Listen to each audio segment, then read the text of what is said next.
how you can supercharge your body using energy sources other than food.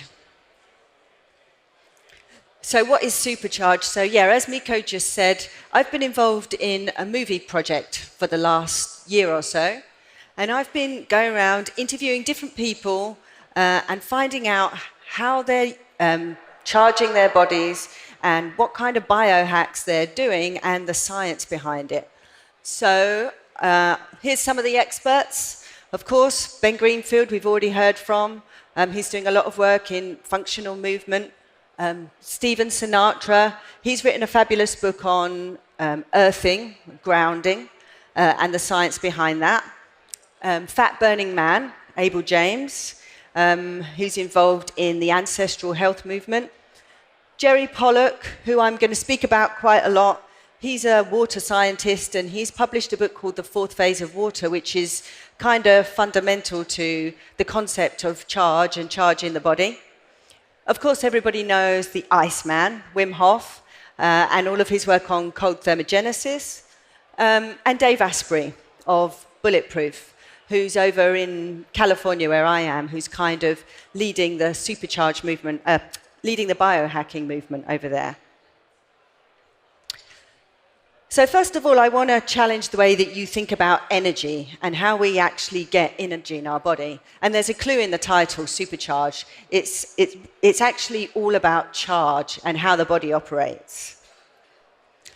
So here's the conventional view of energy in the body. And it's based on food. Well, it's based on biochemistry. So we're taught at school, plants harness energy from the sun via photosynthesis, and then we gain energy from those plants, either by eating the plants or animals that have eaten those plants. And combined with oxygen from the air, that's how we all energize our bodies. But I want to put forward a new view that a lot of these scientists are advocating, and that's that an energy is based more on physics than biochemistry, and we need to start looking at things from a different scale. So really, we need to start looking at the fundamental building blocks of life, which are atoms, electrons, neutrons, protons, and start seeing how we can apply that to the concept of energy in the body, rather than starting a bit further down the line with the biochemistry. And when we start to look at biology from the point of view of physics, we come across this concept of the body as a battery. And we can charge that battery from different sources of the environment.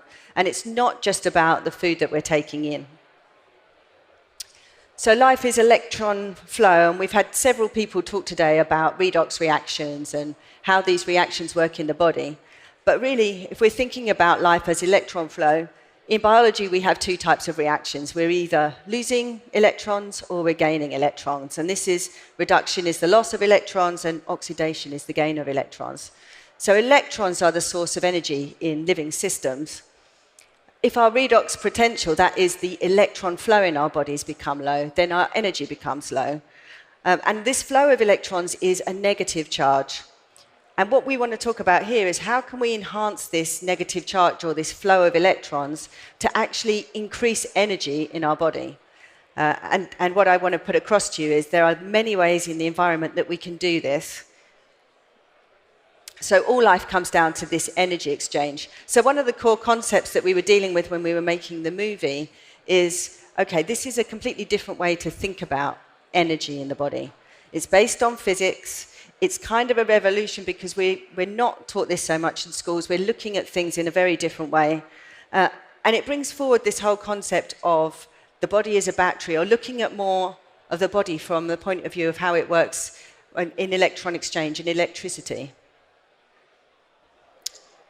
So supercharged, hence the term supercharged, because really we're looking at how we can charge the body, how we can store electrons in the body to carry out work.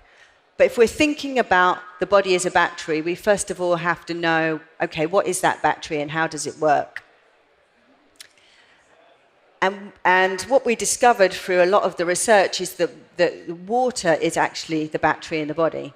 Now, there were some really interesting researchers who have sort of gone before and looked at this concept. And in fact, Gilbert Ling, who I've got down here, he was a scientist in the 1960s who was looking at an alternative explanation for things like the sodium-potassium pump and actually how we utilize electron flow in the body.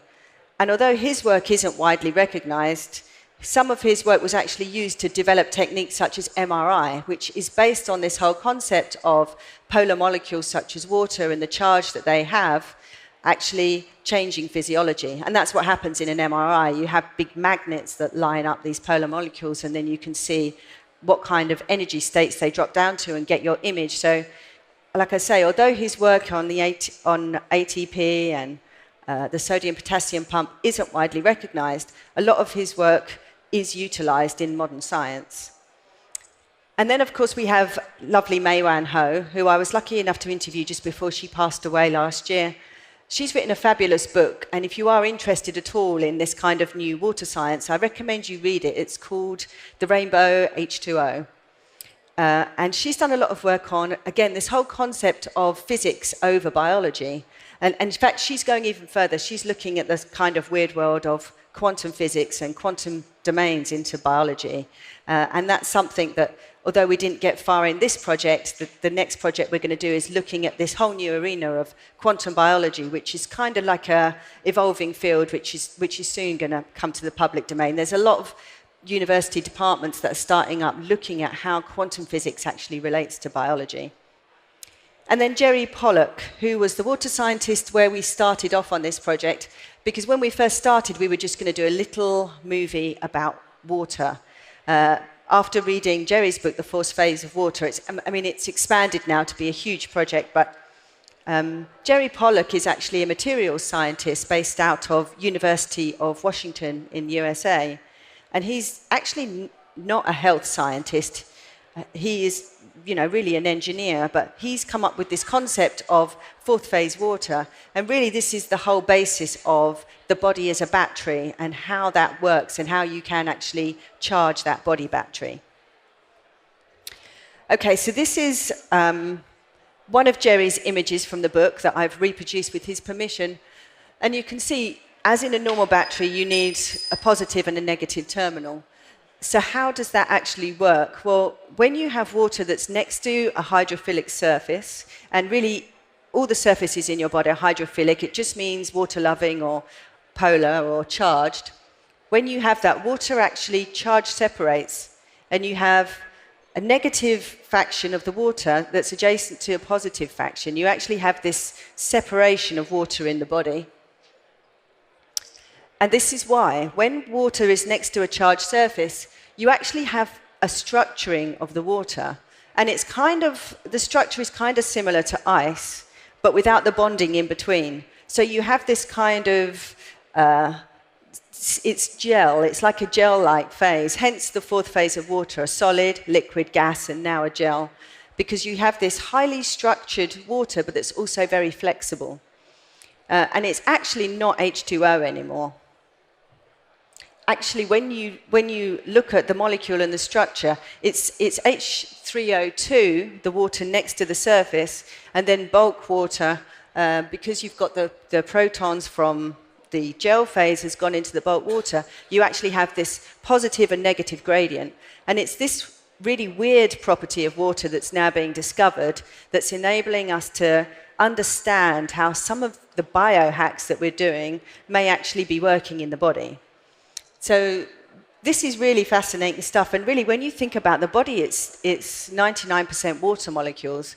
But a lot of the science that we look at, and a lot of health science, certainly, we're looking at the rest. We're looking at, lock and key mechanisms and protein interactions, when really a lot of the study should be more focused on the water and how the water is actually responsible for all biochemical reactions in the body.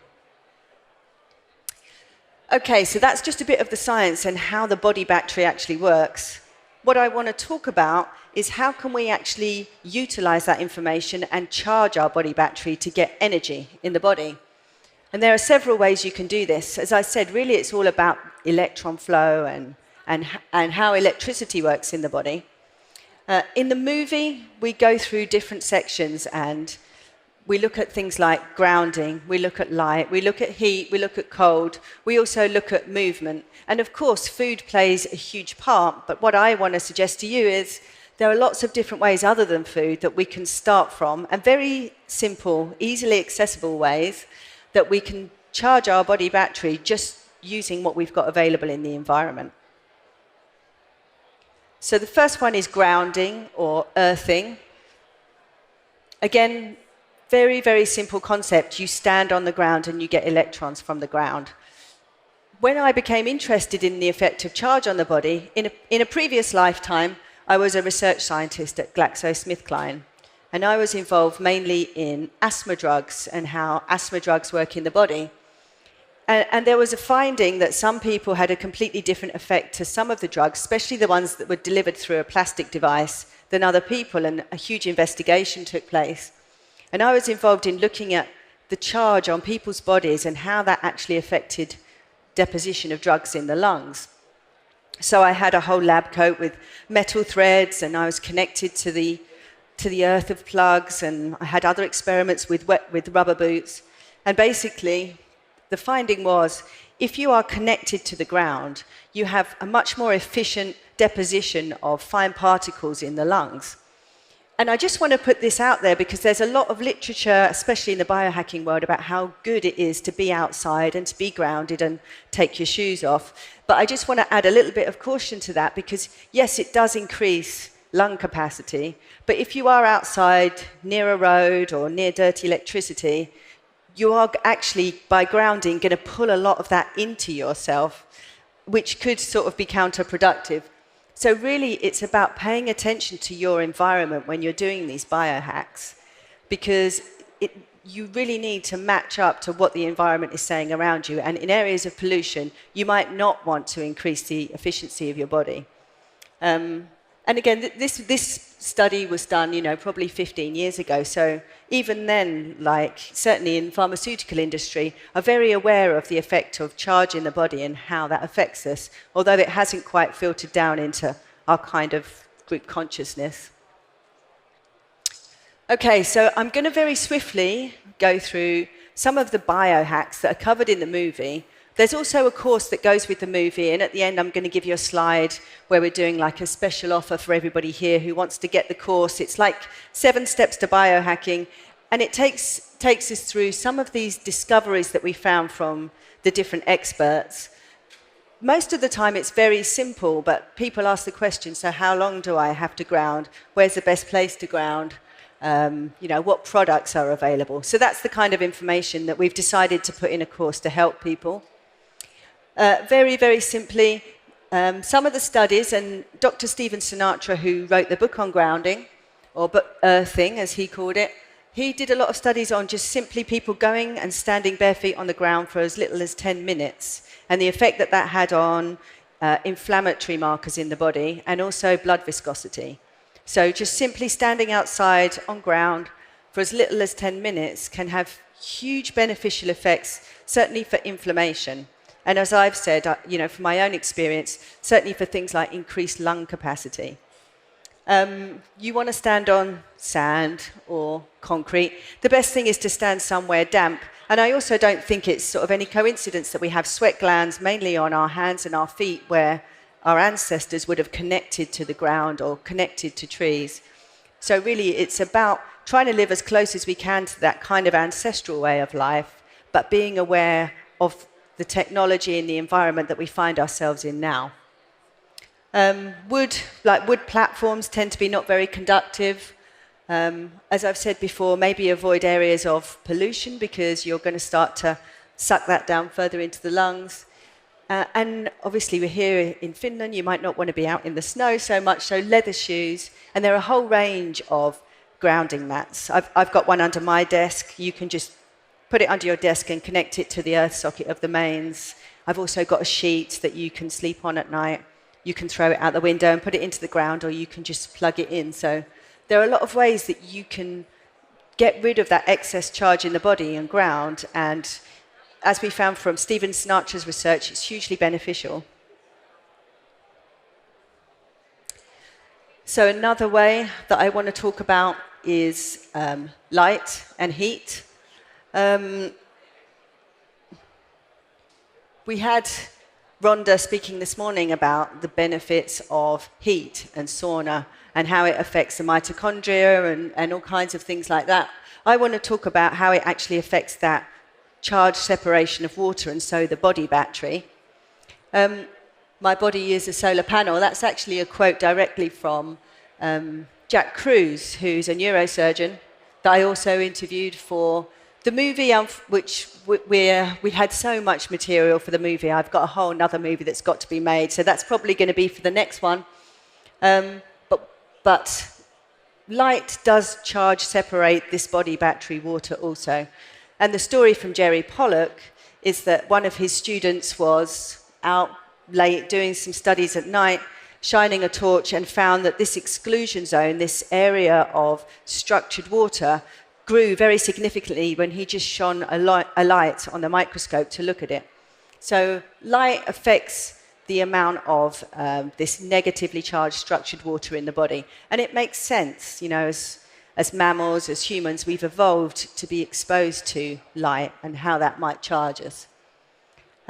Heat acts in the same way. Heat is ambient radiation. Ambient radiation is everywhere. That's another way that we can structure this water in our body and lead to this more kind of negative charge. And also here from Jack Kruse, the skin also acts like a solar panel. And if you look at the surface chemistry of the skin, there are things we can do to improve how light actually affects the body. And for example, cholesterol sulfate and vitamin D leads to greater energy generation too, and greater oxygenation of the blood. So I'm not going to talk too much about food, but obviously all of these things are very simple biohacks you can do if you're in tune with the environment. If you add food and looking at things like DHA to this as well, that's really a way to supercharge yourself. Okay, so here are some of the light biohacks. We've seen a lot of people with these orange glasses like Bono in the 1980s, ahead of his time. But there's a whole lots of research out there now about light and how light affects the body. And, blue light toxicity is becoming like the new smoking. So we need blue light in the day for wakefulness. And so the advice is to get outside, look at the sky, very, very simple things. Avoid sunglasses that block blue light during the day. Wear your orange glasses in the evening. And do things that really kind of mimic that natural cycle. So in the day when you get up, you want to have bulbs in your house, or you want to go out and look, preferably outside. And then during the night, you want to put your orange lights in your house, in your bedroom. Use the filters for your phones, use the filters for your computer so that you're really limiting that amount of blue light. And there's a lot of science coming out now how that actually works, and how the retina actually deals with that light, how it converts it to a signal, how DHA is maybe involved in that process. So, yeah, light is a huge thing at the moment in this kind of research. Cold, of course, everybody here knows Wim Hof, the Iceman, and all of his work on cold thermogenesis. Cold thermogenesis does increase the redox potential and electron flow. And we all know if our phones overheat, if you want them to work again, you stick them in the fridge and then they work. And it's the same for the body. It helps the whole flow of electrons, and it's an excellent way to get energy in the body.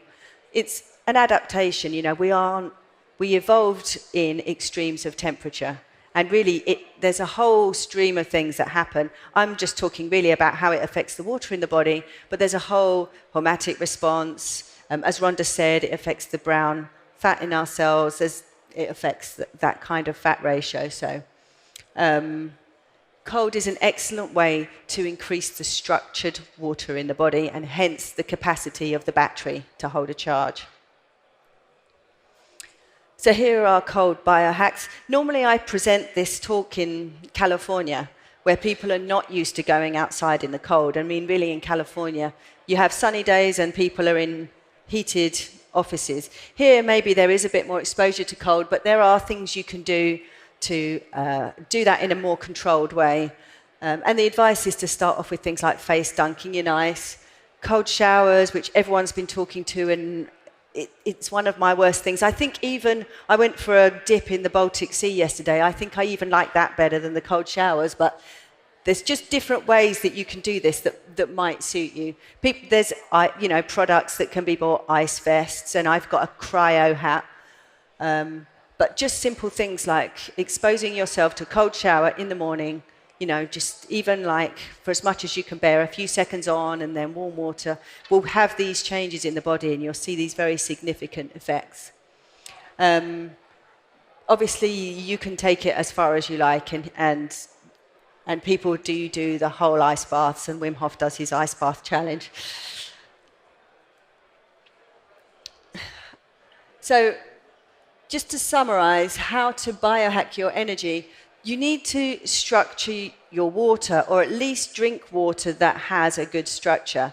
Now, there's many ways to structure water, and also the body's going to structure it when you take it in.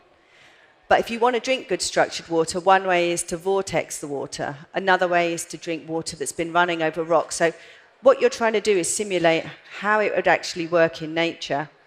There are actually products that you can buy where the water has already been structured by exposing it to things like the light and using different kinds of salts or salt solutions.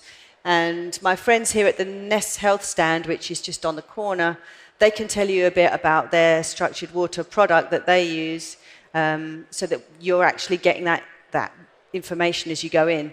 And the interesting thing about structured water is because it is this kind of gel-like material, there's a lot of theories now about how that may actually hold information.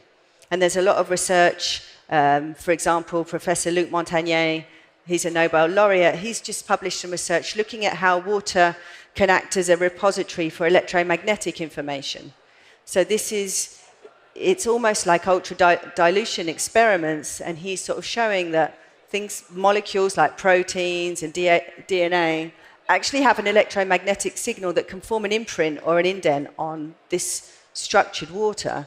And so again, this is very interesting research because it's suggesting that the body is working in this kind of energetic way in addition to a biochemical way.